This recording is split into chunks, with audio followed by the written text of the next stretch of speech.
Hello everyone, welcome back to the TJOmega channel for day 1685 of our daily content grind. So today, it's another Here's 10, which means loosely organized top 10 list, not a strict top 10, but in the vicinity. I'm being my Gary YouTuber self. But for today, I thought, let's take a look at the 40 years worth of cliffhangers that we got left on. Storylines that were meant to be followed up on, or at the very least, doing a lot of heavy teasing to get people hyped and excited for a continuation that never got a payoff or will never get a payoff. Now, some of this is speculative, others are absolutely definitive. We are never going to see it concluded, but either way, it's a lot of stories that we got left hanging on. So without further ado, here are 10 of the biggest Transformer cliffhangers that we will never see the continuation of. Now, I say that, but I'm going to cheat for a couple of these entries, and we'll get them out of the way first, because I think they do technically count in this category so far, but because of different technicalities, not really. So this one is Transformers Prime, but it only works if you live in Japan. So for those who are unaware, Transformers Prime got canceled in Japan. Just for whatever reason. Toys weren't selling, show wasn't getting ratings. They decided to can it after season 2, meaning they never got Beast Hunters, meaning the last image that the audience over in Japan got of Transformers Prime was Dark Mount Rising, Optimus Prime slamming a console, and then cut to black. So they never got to see the demolished Autobot headquarters. They never got to see Optimus Prime, nearly dying. Didn't get to see any of that. Now, of course, most of us fans outside of Japan know, exactly what went on. But you understand, there's people in Japan who grew up with Transformers Prime who've probably never bothered to look up what actually the series was in America, where it originated. So they never know. There are still fans in Japan who do not know that all these designs they saw in Transformers Go were actually from a cartoon. It's funny to think about, and is a very, very technical to include on this list, but in a weird way it counts. Now, this one also comes with a major caveat, but with Transformers Prime in Japan, that's because their interpretation and translation means it is different media, meaning a third season that never happened does leave them off on a cliffhanger different than what we have. So, technicality. This one is a technicality because it's still in development right now, and it might change soon. This is the end of the Bayverse. So at the moment, we have 5 movies that are firmly in the Bayverse. The 5 movies that have kind of continuity between them. But it ends off with the revelation that Earth is Unicron. Oh, hey, where did they pull that idea from? Point being, we never saw the conclusion of this. Last shot we got was Quintessa surviving and alive on Earth, still looking for ways of killing Unicron, who is making up most of the planet right now, while Cybertron just kind of grinds into Earth in a way that would cause massive amounts of damage. That said, we might get a continuation of this. So as of this video, we know that there's a new Transformer movie in production, but the only thing we know is that it is not the G.I. Joe Transformer crossover that we were promised. Only that there is a new movie in the works at Paramount, and the rumor is that Michael Bay is going to be involved. So we might be returning for movie 6 in the Bayverse, or maybe not. They might do something new. They might do a continuation of Rise of the Beast. We genuinely don't know. What we know right now is, as of this moment, we just left on this enormous cliffhanger of what are we doing with Unicron in Earth, and what are we doing about Cybertron on the surface of the planet? We'll just kind of figure it out later. Well, so far, later hasn't come. Now let's get into proper cliffhangers and lingering plot threads that it looked like they wanted to pick up on, but obviously they never did. And we can start by going all the way back to the original cartoon. In G1, we end off with Rebirth Part 3, where Lord Zarak has basically promised a return along with Galvatron and the Decepticons to try to take Cybertron again, even though they've entered a new golden age. And we're just kind of left with that. Now, you would expect a series like this, and here's the thing. They went into Rebirth expecting a series finale. It was going to be a 5-parter, got shrunk into a 3-parter, which explains why everything feels very rushed and crammed together, because it was. Point being, we got left on this shot of Scorponok flying off into space with Lord Zarak and Galvatron plotting a return that was never going to happen. And if they knew this was going to be it, if they knew this was going to be the finale going in, why leave off on such an odd place? Why leave off on a cliffhanger like that? It's an odd decision for me, and it's not the first time we're going to see Transformers make a decision like that. But it did leave me wondering what was going to be, and, what could that alliance bring to the Decepticons that could actually face off against a revitalized Cybertron and Optimus Prime's return. We will never know. Now, this one is not a big loss, but I have to put it on the list for the sheer audacity of it. Machinima ended off their series in what seemed like a pretty perfect spot. All the villains were defeated. The Matrix had been passed to Optimal Optimus, so Optimus Prime could go back into his retirement and just kind of observe the peaceful version of Cybertron he always envisioned, etc., etc. And the two are walking off into the metaphorical sunset. But then there's a crackle. We turn the camera, and there's Starscream's ghost appearing, promising that he will be there in the new future, laughing to himself, and fade to black.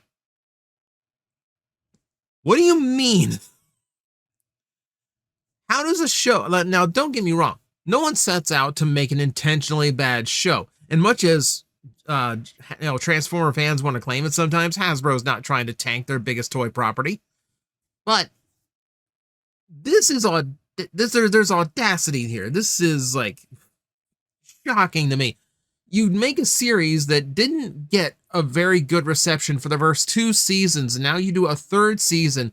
Guess what? Ain't much better. But you have the balls, the chrome-plated nuts, to actually tease a continuation with Starscream returning as a villain. Oh my god, like anyone was actually going to ask for more of this. Now, I guess, you never know what's going to take off and be a surprise, so maybe they left in room for that. Maybe that's the purpose here. But, yeah, this was laughable. I genuinely got a chuckle when I realized, oh right, they did leave off on a cliffhanger. They did leave off on a thread. Wow, that was really stupid. And thus it is, and thus it makes the list. Now, something I always have to catch myself on is when I'm talking about these web-based Transformer cartoons, not to confuse Netflix and Machinima, because they are vastly different creations, even though neither one was handled all that well. Well, the Netflix series can get in on this list as well. So while the main storyline left off on pretty much where you would expect, Autobots and Decepticons make peace. Optimus Prime mourns the loss of Elita 1, which served no purpose in the storyline other than this is sad Optimus in this show. It's the moment of our villains. So Galvatron and Nemesis Prime return to Unicron, and having betrayed his plans, has promised to reformat them into something better. What that better is, we still do not know, and we will never know. Now, there was going to be another series here. We were going to get a follow-up show, which was going to start in on the Legacy toy line and all those characters, but never came to pass. So whatever they were actually planning for this new iteration of Galvatron and Nemesis. That never came to be, which just kind of makes me wonder, well, what did you, I mean, I can hazard guesses as to what you would reformat Nemesis into, but it's Galvatron. Like, we've never seen Galvatron reformatted the way Megatron was reformatted into Galvatron. And considering this is supposed to be punishment, who knows what it was supposed to turn into. But the promise of these returning villains coming back as something more terrifying, that was intriguing, and then nothing came of it. Again, not their fault. The series was probably going to have a sequel. Never going to happen now. But again, we can kind of speculate. Or, I don't know, pick through the legacy toys and decide who Galvatron was supposed to turn into. I'll let that one be your call. Let's get into some more recent ones. The ones where the wound is still open and a little bit of lemon juice is going to wake you up for the rest of the day. So, if we're talking about cliffhangers, we're talking about loose threads. I think one of the biggest ones recently was in Transformers 1 with the Quintessons. They seem to be a far bigger threat than anything Sentinel Prime did, and Sentinel Prime was heinous. He was an incredibly evil villain. However, he was still subservient to the Quintessons, which means they are worse. Or at the very least, they are a far more dangerous threat. They're a more powerful threat. And we are never going to get to see what becomes of them. A potential Transformers 2 would have likely saw them return to Cybertron to find out what happened to all of that free energon that was flowing out of this planet. But that's never happening now. The box office tanked. As far as we know, no continuation of this is planned, and it's really, really unfortunate because the movie is really genuinely good. And the people who give it a chance, even outside of Transformers, go, oh yeah, that was actually a good movie. Yes, it was. It is good. But the marketing was terrible, so no one went to see it, so the box office tanked, so we're not getting another one. So whatever the Quintessons were being set up to do, we're never going to get to see it, and it's unfortunate because, man, that sounds like it would have been a really, really cool movie. Big army of Quintessons, all these Transformers defending Cybertron and trying to claim their freedom. We could have had something cool. Instead, we have nothing but speculation and maybe a little bit of artwork coming out of what might have been. And unfortunately, that's going to be it. Oh, to talk the newest cliffhangers, we have to go to the newest one. This one hurts in many ways. So, if you follow the channel, you know I did like EarthSpark, though I do admit it declined pretty badly. And I really did not like the last two specials they left off on. I think they were poorly written and went in vastly wrong directions. And one of those wrong directions was a last-minute, for no reason whatsoever, heel turn from Megatron. After being a good guy this entire show and kind of wondering, in a very IDW way, is this part of a grand scheme? Is he actually going to go back to the Decepticons? Are him and the Optimus going to renew and come to blows? But no.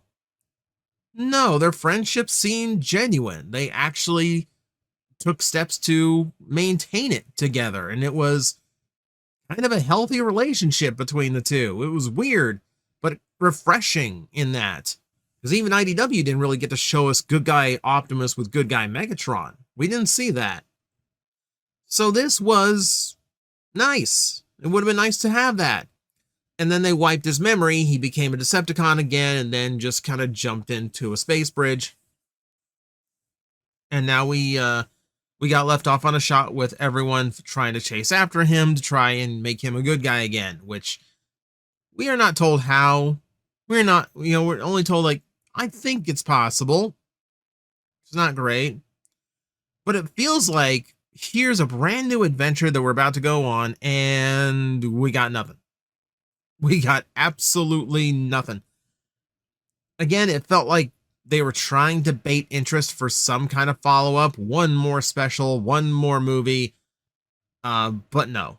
I felt like this series ended in a pretty okay place at the end of the actual series. I was excited for this to wrap up loose ends. I didn't expect them to create an even worse loose end.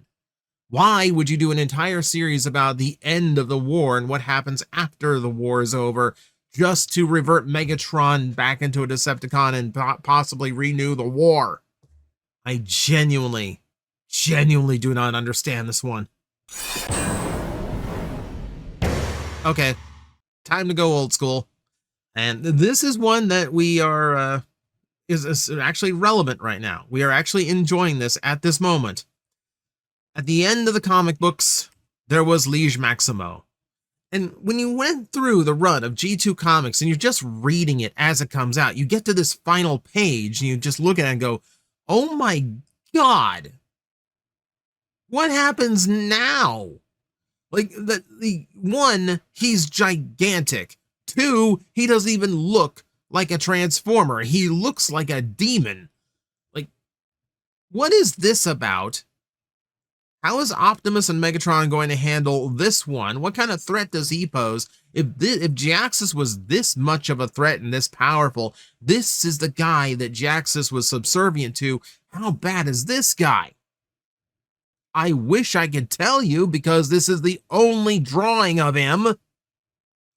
And again, it leaves off on this weird cliffhanger note, almost like they were trying to like shock readers into wanting a continuation, which makes sense. Comic books and TV shows do that all the time. But the book was literally using a character named Jaxus as a pun on G, axe us, because they knew the comic book was getting axed after its run. So why bait for a sequel when you know it's already over? Like, I feel like going in, like it, I mean, they still had the usual 13-issue run. I'm assuming going in, they would know that like this is going to get cut off. This is going to end exactly where we expect it to end. Why bait this? Why leave off like that? Like, surely, like, you get like the first 6 months worth of sales figures go, oh, that ain't looking good. Maybe we shouldn't do this. Apparently not. Now, something a lot of this has in common is that the stories get cut off because, frankly, the material isn't all that great, and it's just a matter of cancellation or low performance, so it's not being continued. That's your EarthSpark, that's your Machinima, that's your Netflix. And yeah, even though it was good, that's your Transformers 1. But that is actually a good series. That's actually a good piece of fiction. So let's go to another one that got abruptly shut off from any continuation. At the end of Transformers Devastation, you have this huge like reveal of Nova Prime awakening. The game already teases that Nova Prime is in existence and a player in this storyline. And then at the end, you show that he is awoken. That's the end. That's the very end of the ending. The last shot you have is this screenshot. And there's so much promise here that never happened. And it's genuinely a good game. Like, it makes me so upset that people didn't give this game a shot because it's genuinely good. And this was an exciting teaser for what could come next. There's another cliffhanger to this. Like, remember the other part of the ending when Superion and Defensor are talking to Prime and saying like now they've kind of joined the Earth cast in like this defense of the of Earth from this particular group of Decepticons. And Optimus is staring at the Teletran 1 going like, maybe it's time I become a combiner too. And you see like Optimus Maximus there on the screen. So we got denied a game where we could have played as combiners and fought against Nova Prime. It's offensive to me that didn't happen.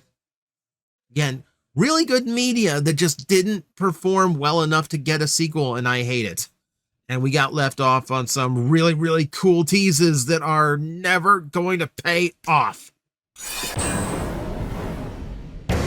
It's very rare I cheat on the number 1 on a list, but when I reveal it, you'll understand why, because to be frank with you, there's only so many things I can include on these lists. So If you want to talk the worst of the worst cliffhangers and unfinished stories, you look no further than Dreamwave. Take a look at their catalog. Just line it all up on a big cork board. Take a dart, turn around, throw the dart behind your shoulder. You're going to hit a series that went unfinished. Transformers G1 canceled halfway through Volume 3. Age of Wrath canceled halfway through. The Energon series canceled just before a major reveal. A G.I. Joe series that didn't happen. A volume of Beast Wars featuring the TV show cast that didn't happen. See, the unfortunate thing of Dreamwave is that while the books were popular and successful back then, Pat Lee decided that the artists and the writers and everyone on staff were not nearly as important as his sports car collection. So all of the money that would have gone to paying his staff and his artists for all the work they did went into a couple Ferraris, which I presume are still sitting in his garage because this man did not get into any kind of trouble for all of the nonsense he pulled. I don't even want to call it nonsense because that really doesn't quantify this well enough, but I have yet to determine if I want to use the language required to properly describe what he did. It's far more colorful than I'm comfortable with today. But yeah, that was a really good, there's some really good stories in Dreamwave, and it upsets me. It upsets me to give him any kind of credit for starters, but also, man, I really needed some of this to continue. Like that Beast Wars series looked really, really good, but then they heavily promoted it. There's covers all over the place of what issue 1 was going to include and having it, and it looked so great, and then no, you don't get it. The Energon book might have led to a Cybertron book. No, you can't have that either. Can't have that either. No. Got to make a car payment. Jeez. So that is where we leave off on this here's 10, because there's literally nothing worse when it comes to canceled storylines than Dreamwave, a company that folded because the guy running the company was a crook. But there you go. That's the top 10 for the day. So let me know in the comment section below which of these little lingering plot threads annoyed you the most, because I know there's quite a few of them, and some I didn't even cover here. So feel free to chat about it in the comments below, and as always, I will see you next time. Hello everyone, I am Astral Agent Magnetar, a Tokusatsu VTuber, and I am streaming 4 times a week over on Twitch, Monday, Tuesday, and Wednesday afternoons, and a special late night one on late Friday/early Saturday. So come watch, come hang out, and let's make an impact together.